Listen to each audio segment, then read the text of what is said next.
Hey guys, it's Nereida Boyle, your health educator here at the Fresno American Indian Health Project. And this week for our Family Spirit Facebook post, I wanted to talk about potty training your little ones, specifically understanding ways to make the potty training process easier. The objectives of this presentation is for parents or caregivers to identify when a child is ready to start potty training, explain the process of potty training, understanding ways to make the potty training process easier, and know how to review a child's daily routine to incorporate potty breaks. Before you begin potty training your little one, it is important that a child must be physically ready to start. Most children are physically able to start potty training when they are between the ages of 2 and 3, with some starting a little sooner and some starting a little later.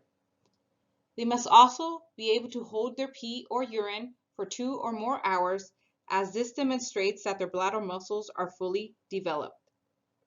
They also must recognize the feeling and body signals telling them they have to go to the bathroom. As a note to self, it is never a good idea to start potty training during times of high stress. For example, when a new sibling is brought into the home, during a move, during changes of childcare, or periods of grieving. In addition to being physically ready, a child must also be emotionally ready. You don't want to rush a little one during this process, as it can make the process longer. A little one who is ready to begin potty training usually expresses interest in using a potty and wearing big kid underwear. They will also demonstrate curiosity and interest in other people's bathroom habits. Parents and caregivers must keep in mind that potty training requires lots of patience and daily encouragement. Once you feel that your child is emotionally and physically ready to begin potty training, it might be a good idea to get a child-sized potty if it is in your budget. If you are a participant of the Family Spirit program, you may be able to obtain one free of charge. Here are the first steps to potty training.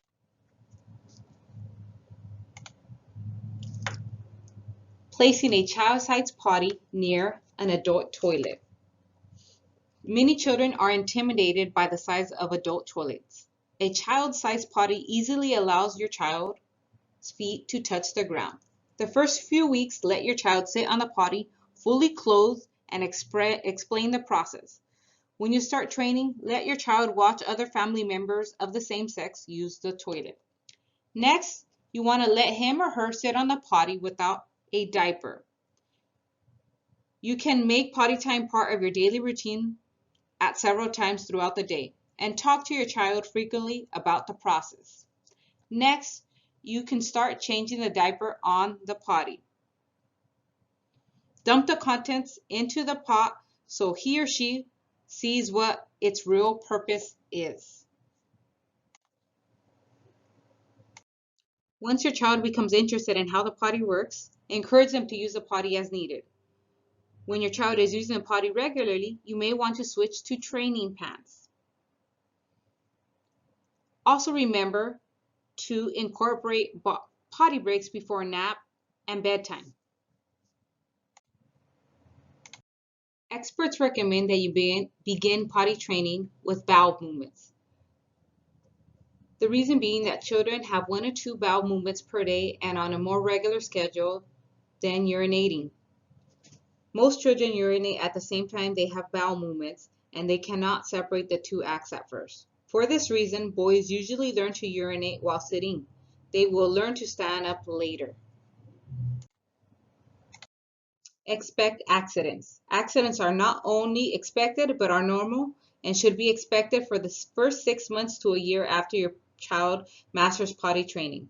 Accidents usually happen while the child is sleeping, when he or she is focused on an activity, or when he or she laughs very hard.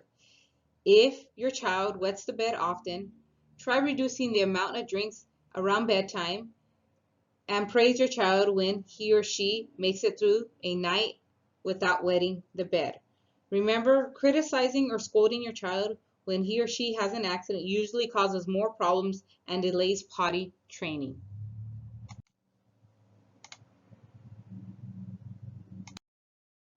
Now let's take a look at your child's routine and how it can be helpful. The first thing you want to do is identify when your child is having bowel movements, as this is helpful for scheduling potty breaks.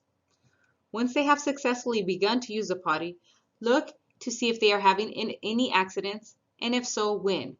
You may want to schedule potty breaks around those times. Next, you want to monitor those potty breaks, as the potty schedule may change with time and you need to make changes accordingly.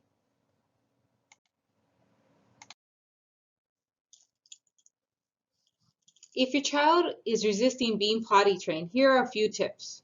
Try offering them big kid underwear as an incentive.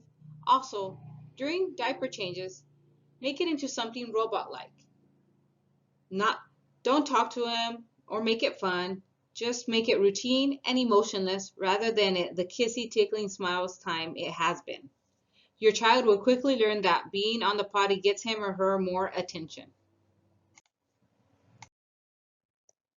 It is important that you encourage hygiene as part of the potty training process. Teach them how to wipe properly. You may have to help them at first. Also, teach your daughters how to wipe properly from front to back to avoid any infections. Also, teach your child to wash his or her hands with soap and water after each and every trip to the potty. You may need to help them at first, and you can also buy a child-sized stool to stand on while washing their hands. Potty training can be frustrating for children and parents, but there are ways to make it easier. The most important way to keep your child interested in potty training is to provide lots of encouragement and positive reinforcement for each and every step in the right direction. Give lots of hugs and kisses, say encouraging words, or even dance around the room when the toddler uses a potty properly, even if it's just for a few drops. You can also use a potty chart, such as this one, and mark each and every milestone. A potty chart is a good way to monitor your child's potty training process. You could do it together. When your child finishes their potty chart, offer them a reward, such as extra playtime, an extra book at bedtime, watching a movie together, a special treat, or let them pick their own big kid underwear. Rewards don't have to be expensive or cost any money. Lastly, always remember to praise your child. Children thrive in positive environments. Never underestimate words of encouragement, hugs, smile, and verbal praises. If you would like more information or would like to join the Family Spirit program, please give us a call at 320-0490. Down below you will find examples of some potty charts that you can use with your little one at home.